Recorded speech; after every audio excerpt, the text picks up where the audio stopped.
bahas akan mempresentasikan materi kami. Materi yang akan kami bahas di sini adalah perlawanan bangsa Indonesia terhadap penduduk Jepang di Indonesia. Sebelum itu, perkenalkan nama saya Christophorus Carlos Belsari. Baik, materi yang akan saya bahas di sini adalah perlawanan di Singaparna. Latar belakang: pasca perpindahan kekuasaan dari Belanda ke Jepang, Jepang mengharuskan rakyat Singaparna untuk melakukan Seikirei. Seikirei adalah tradisi penghormatan kepada Dewa Matahari dengan cara membungkukkan badan ke arah matahari terbit setiap pagi. KH Zainal Mustafa, pemimpin sebuah pesantren di Singaparna, Tasikmalaya, pun menentang kebijakan tersebut karena tradisi Seikirei bertentangan dengan hukum Islam. Untuk itu, KH Zainal Mustafa mengupayakan agar para santrinya menghindari menyekutukan Tuhan. Ia meminta para santrinya untuk memperkuat keyakinannya dan juga mengajarkan mereka bela diri silat. Namun, persiapan KH Zainal Mustafa terendus oleh Jepang. Pada 24 Februari 1944, utusan Jepang datang untuk menangkap Zainal Mustafa.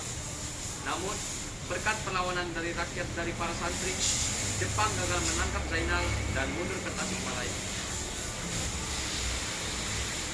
Perlawanan. Melihat upaya masyarakat yang tetap menolak kebijakan Jepang, militer Jepang memutuskan untuk mengambil tindakan tegas. Tindakan tegas yang dimaksud adalah militer Jepang mengirim pasukannya pada 25 Februari 1944 untuk menyerang KH Zainal Mustafa dan rakyat Singaparna. Sedangkan perlawanan yang dilakukan oleh KH Zainal Mustafa adalah menyabotase, memutus kawat-kawat telepon, dan membebaskan para tahanan politik.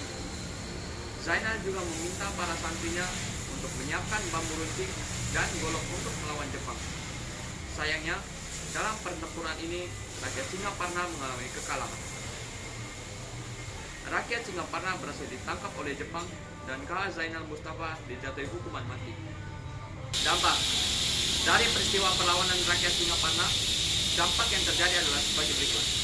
86 santri gugur meninggal di Singaparna karena disiksa oleh 4 orang. Meninggal di penjara Tasikmalaya karena disiksa oleh sebanyak 2 orang, dan 38 orang meninggal di penjara Sukamiskin, dan 10 orang mengalami kecacatan. Baik, sekian dari materi yang saya sampaikan. Materi selanjutnya yang akan dibahas adalah perlawanan di Indramayu. Baik, saya akan melanjutkan materi dari teman saya. Sebelum saya ke materi, saya akan mengenalkan dulu. Nama saya Marianus Agustinus Sabanmaran. Lanjut. Baik, yang pertama, latar belakang. Latar belakang pada tahun 1942, Jepang mendarat di Indonesia dan ingin berkuasa karena mengincar kekayaan sumber-sumber bahan mentah, terutama minyak bumi, yang dimanfaatkan untuk kepentingan perangnya. Jepang pun berhasil merebut Indonesia dari tangan Belanda pada Maret 1942. Daerah Indramayu juga tidak luput dari perhatian mereka. Pada 3 Maret 1942, Jepang mendarat di Eretan, Indramayu, tepatnya di kampung Sumusere. Pada saat itu, para saudara Jepang yang umumnya berpangkat jenderal datang ke sebuah pendopo yang ada di Indramayu. Mereka pun menuntut penduduk setempat memberi hormat. Siapapun yang menolak maka akan dipukul atau diteriaki bagero yang berarti bodoh. Sejak saat itu rakyat menjadi sangat murka terhadap Jepang. Kemarahan mereka memuncak saat penduduk Indramayu yang mayoritas bekerja sebagai buruh tani diwajibkan untuk menyerahkan hasil panen padi. Peristiwa inilah yang melatar belakangkan pemberontakan petani Indramayu terhadap Jepang. Yang berikut awal perlawanan. Perlawanan rakyat Indramayu diperkasai oleh petani dan dipimpin oleh para ulama. Beberapa tokoh Indramayu dalam perlawanan rakyat terhadap Jepang adalah Haji Madrias, Haji Kartiwa, dan Kiai Srengseng pada Maret 1944. Petani yang ada di desa Kaplongan melancarkan protes karena masalah kewajiban serah tadi. Tentara Jepang yang ada di Cirebon setelah mendengar masalah itu segera datang dengan membawa satu kompi truk melalui desa Kedung Bunder. Setelah itu ditambah lagi satu truk polisi berisi senjata lengkap menuju ke desa Kaplongan sebelum para petani di desa Kaplongan sudah memperhitungkan segala kemungkinan yang akan terjadi. Sehingga begitu pasukan Jepang datang, mereka sudah siap. Para petani sudah mempersenjatai diri dengan aneka senjata seperti bambu runcing, golok, tombak, dan keris. Pertempuran ini terjadi yang menewaskan banyak korban dari kedua belah pihak.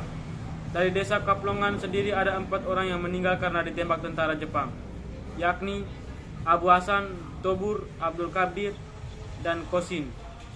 Ada aksi protes dari rakyat Indramayu di desa Kaplongan mengobarkan semangat perlawanan juga di desa-desa lain. Seperti di desa Cidempet pada 6 Mei 1944, pemberontakan pun meletus di Cidempet dengan sebab perlawanan yang sama. Tokoh-tokoh yang memelopori protes sosial di desa Cidempet sendiri adalah Haji Madrias, Haji Julkarim, Surakasina, Seliek, dan Tasya. Mereka lah yang memimpin ratusan hingga ribuan rakyat dari desa-desa di Kecamatan Lobeder, Sindang, dan Losarong untuk melawan Jepang. Akhir perlawanan rakyat Indramayu. Setelah pecah pertempuran di desa Cidempet yang merembet hingga ke daerah-daerah lainnya, tidak lagi terlihat aparat pemerintah Jepang baik sipil maupun militer datang ke sana. Pihak Jepang memilih mengirimkan Haji Abdullah Faki untuk bernegosiasi dengan rakyat Indramayu. Namun Haji Abdullah ternyata hanya bagian taktik Jepang untuk bisa menangkap para pemimpin Indramayu. Akibat strategi itu, banyak pemimpin yang berhasil ditangkap dan ditahan di sel tahanan pendopo Indramayu. Belum berhenti di situ, Jepang melanjutkan siasat mereka dengan menyebarkan pamflet ke daerah-daerah. Isi pamflet tersebut adalah rakyat Indramayu diminta untuk menyerahkan diri ke pendopo dan tidak perlu khawatir karena semua akan dijaga dan dilindungi. Rakyat yang tidak dicuriga pun mulai berdatangan ke pendopo.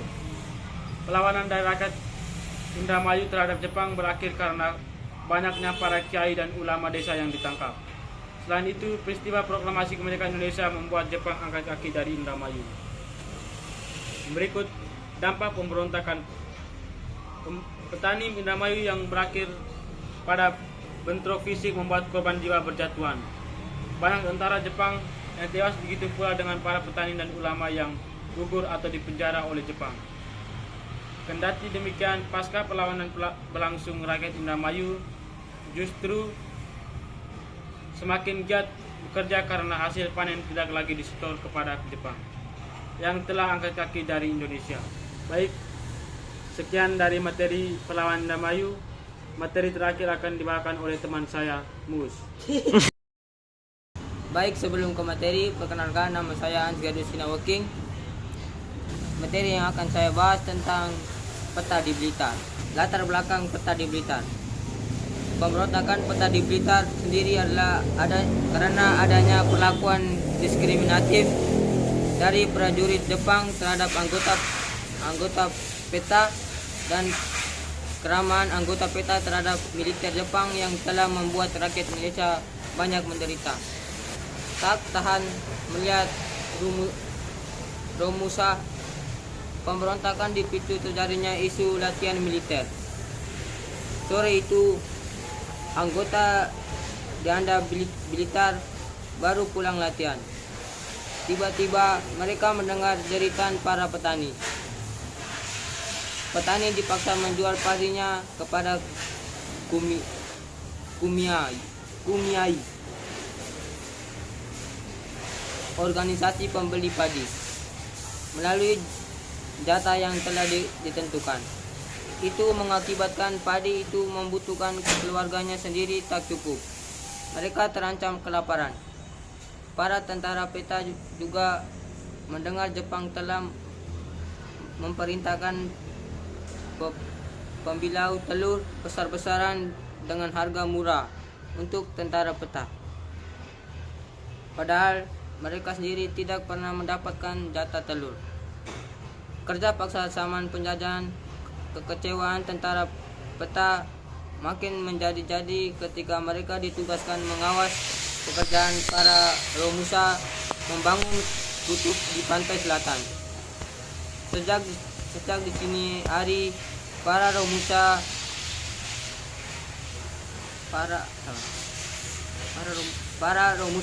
membangun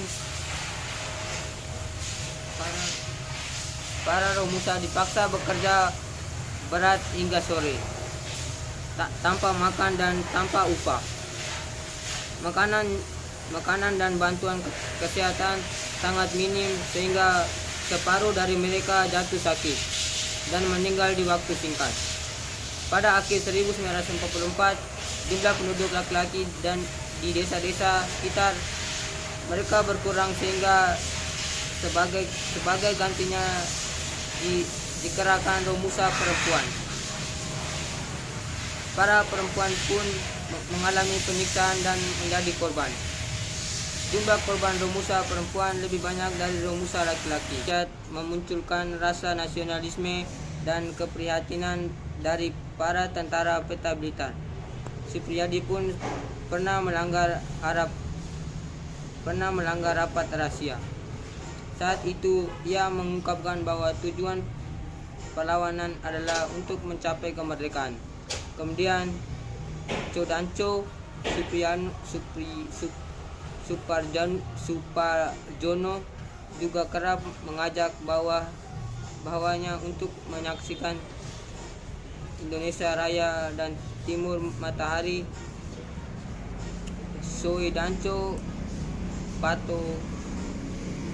Parto Harjo bahkan mengibarkan bendera merah putih di sebuah lapangan besar pada 14 Februari 1945. Pemberontakan Supriyadi dikutip dari Mencari Supriyadi, kesaksian pembantu utama Bung Karno pada 9 Februari 1945 dini hari. Supriyadi dan pasukannya mulai bergerak melawan tentara Jepang.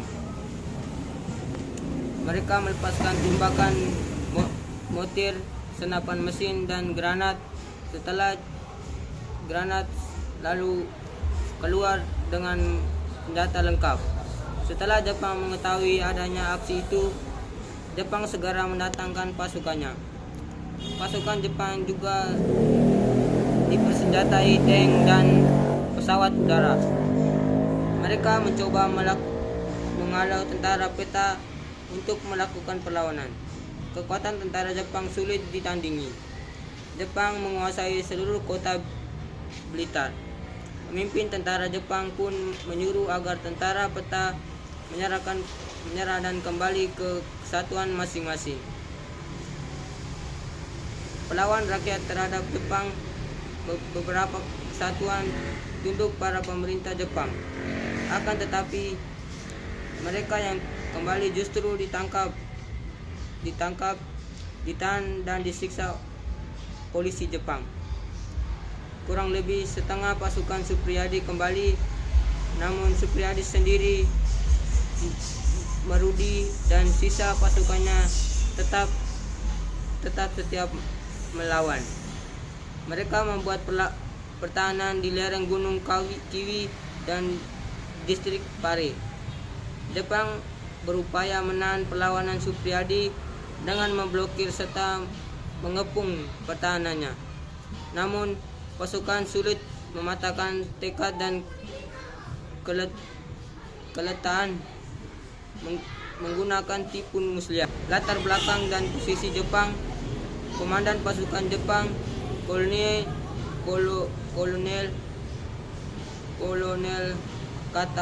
Katagiri berpura-pura menyerahkan kepada pasukan Muradi.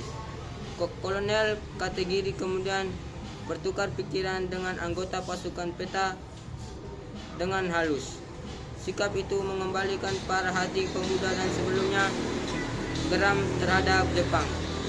Kolonel Katagiri berhasil mengadakan persetujuan dengan mereka. Para pemuda peta yang menghancurkan serangan pun bersedia kembali ke Jianda dan menyerahkan senjata.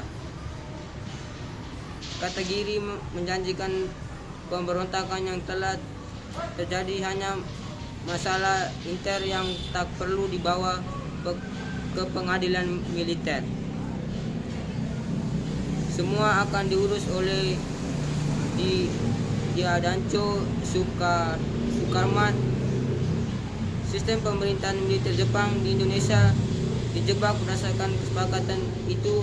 Maka pada suatu hari pukul 8 malam, Muradi dan pasukannya kembali ke Dainda. Di sana sudah berderet barisan perwira di bawah pimpinan Danco Sukarmat. Kepada Sukarmat, Muradi melaporkan mereka kembali dan menyesal karena telah melawan Jepang. Karena sudah malam, Muradi tak melihat bahwa pasukan Jepang sudah mengepung mereka. Senjata mereka pun dilucuri dan langsung ditahan. Muradi dan anak buahnya diangkut ke markas Kempetai Blitar. Akhir. Sementara Supriyadi yang masih bertahan akhirnya berhasil ditangkap juga oleh Jepang. Mereka semua sebanyak 68 orang diadili di depan Mahkamah Militer Jepang di Jakarta. Ada yang dihukum seumur hidup dan ada yang dihukum mati. Mereka yang dipidana mati Dr. Ismail Muradi, Suparyono, Halir Mankujiyoyo, Santo dan Sudarmo. Sementara Supriyadi sendiri tidak jelas nasibnya dan tidak disebut dalam persidangan. Tidak diketahui apakah ia tewas dalam pertempuran atau dihukum mati secara rahasia. Itu saja dari materi yang kami sampaikan. Minta maaf jika ada salah tutur kata. Semoga dengan adanya video pembelajaran ini bisa bermanfaat bagi kita semua yang sudah menonton. Sekian dari kami, terima kasih.